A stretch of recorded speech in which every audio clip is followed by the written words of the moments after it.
what it was. It was the economic and political castration of Russia. The national security establishment here in the United States. There's papers that back this up, and I'm sure if I dug deep enough into NATO and Europe, I'd find the same, that said we must make sure that Russia never again rises to the level of the Soviet Union, that though it is the West's interest to keep Russia down in perpetuity. That was the policy. The West has never been Russia's friend, never tried to be Russia's friend. It was all about economic exploitation and political castration.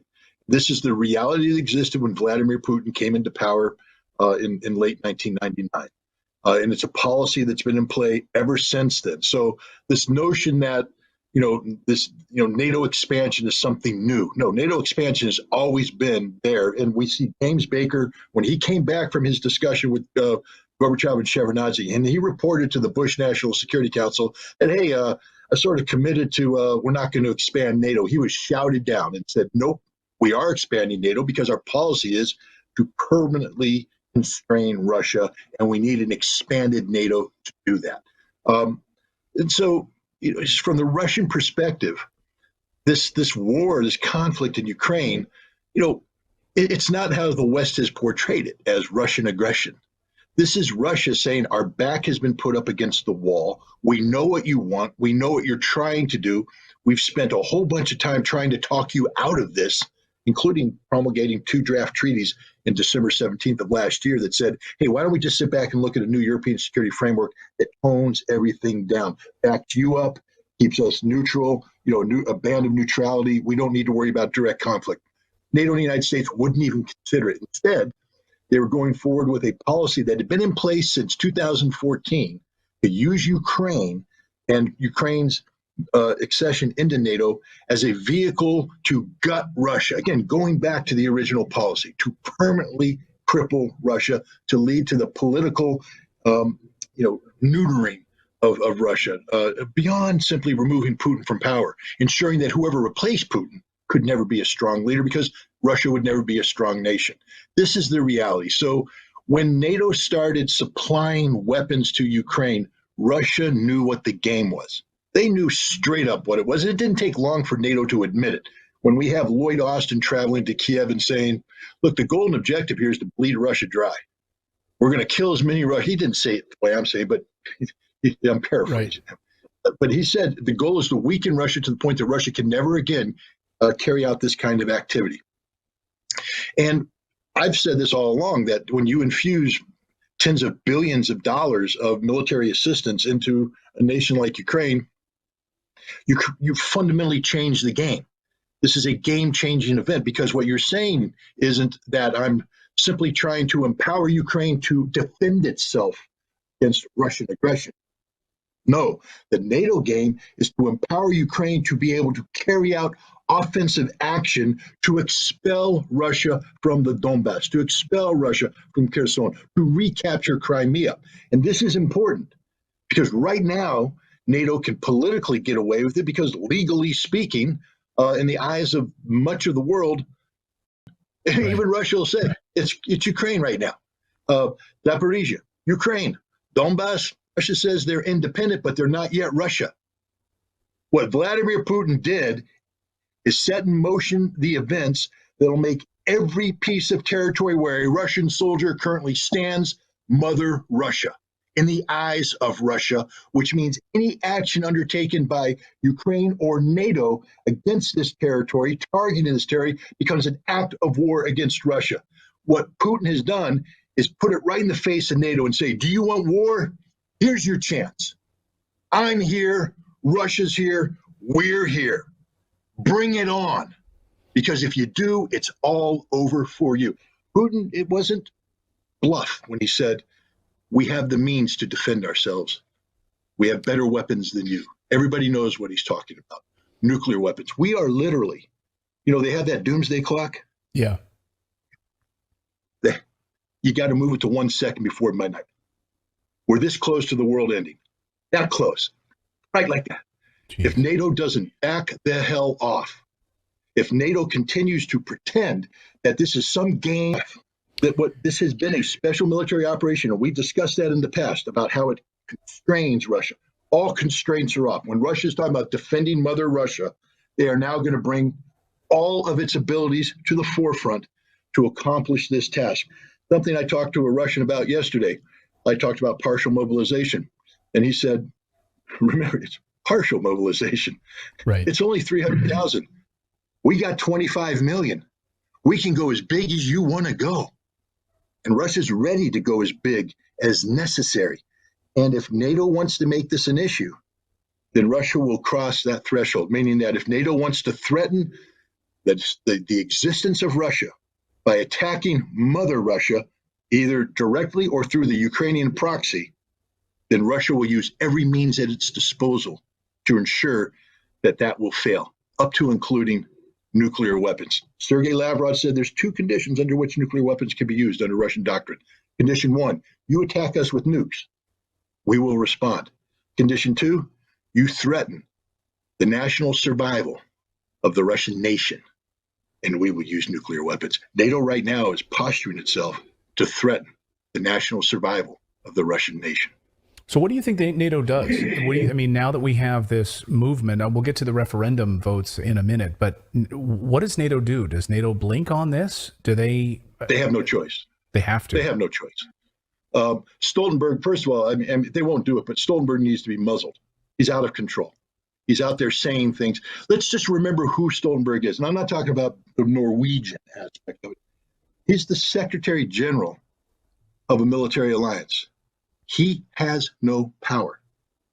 Literally, no power whatsoever. There's various committees within NATO that have all the power. For instance, on the military side, it's the military committee. It has all the power. It makes all the decisions. Stoltenberg is purely an administrator. So the wise thing to do would be for Joe Biden to call up Stoltenberg and say, you will never speak again, ever. And if you do, I'll terminate you. I can do that. I'm the president of the United States. I will go to NATO and say, fire him. Stoltenberg needs to shut up for the sake of the world, because he's saying things that he's not empowered to act on any of this. Other people have to make these decisions, not him. And the military committee of NATO, very interestingly, came out and said, we're not at war with Russia. We're not at war with Russia. We're providing weapons for Ukraine to defend itself, but we are not at war with Russia. So the difference in the tone between the people who really make a decision and this idiot named Stoltenberg is night and day. The people who really make the decision understand what's about to happen, and they are quickly backing off. It doesn't mean that NATO will stop supplying Ukraine with weaponry, but it does mean that NATO is going to stop speaking in terms of weakening Russia, of enabling Ukraine to retake the Donbass, retake Crimea. It now is strictly NATO is going to enable Ukraine to preserve what's left of its national integrity. Well, let's again back off for a second. The Russians, one of the things that people have noticed about this special military operation is the relatively low-key role played by the Russian Air Force. That it's not out in the numbers that wanted.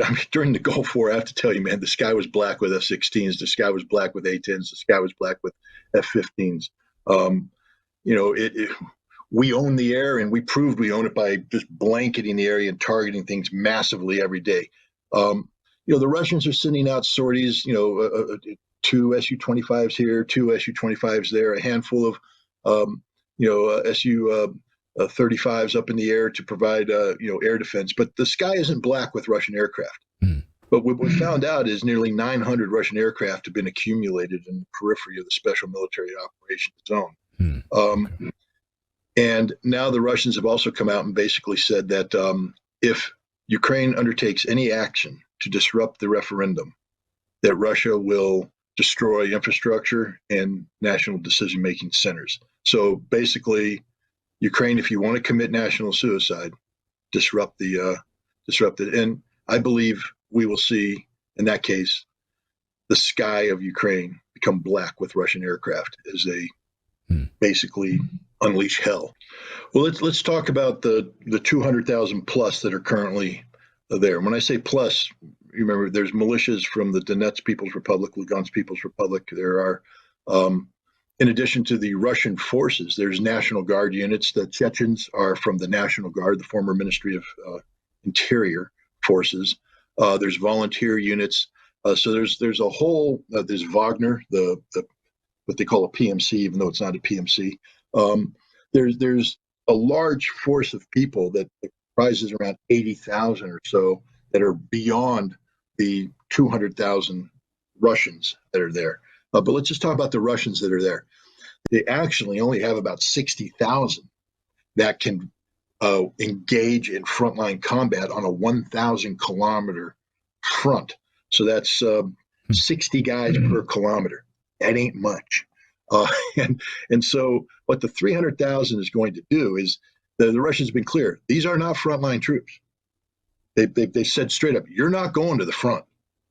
So any notion that some dude that's been out of the military for 5 years, put on a little bit of a belly, maybe got some arthritis in the shoulder, I remember what the rifle range looked like, but hasn't fired around since then, that they're going to take him, put a uniform on him, and throw him right into the meat grinder? No. What's going to happen is they're going to fall in on pre-existing reserve units. So literally, once these reserves show up overnight, Russia's combat capacity will nearly quadruple on the front line. Quadruple. And that is a massive game changer. This will now enable Russia to do doctrinal offensive operations.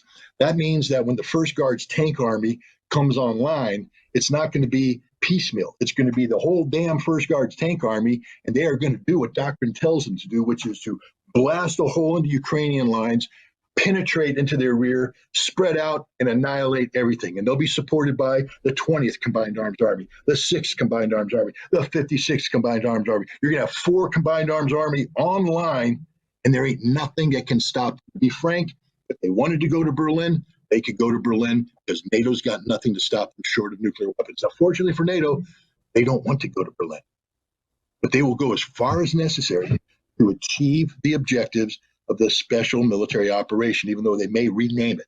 Namely, that's demilitarization. The entire Ukrainian army has to go. Whether they want to die fighting or they want to surrender, it's up to them. But they're gone. They're finished. It will no longer exist. This means that the Zelensky government's out, a new government's in. Maybe the gentleman that the Ukrainians just released, the pro-Russian Ukrainian politician that was just exchanged as part of a prisoner exchange. Maybe he'll become the new president of Ukraine. Who knows? But they're gone. And all the political infrastructure associated with the right sector, with Sloboda, with these neo-Nazi political movements, the worshippers of Stepan Bandera, they're going to be eradicated, eliminated, terminated. And Russia now has the military force to accomplish that. Look, when this war first started, I said I thought it would be over soon because I thought Russia was going to go in doctrinally. And I'll tell you right now, Ukraine could never have stood up to a Russian doctrinal offensive. NATO can't stand up to a Russian doctrinal offensive. But that didn't happen. The special military operation went in with a completely different mode of operating, and this thing is extended 6 months. Russia's now about to put doctrine on the table, slam that book down there and say, this is how we're going to fight this war.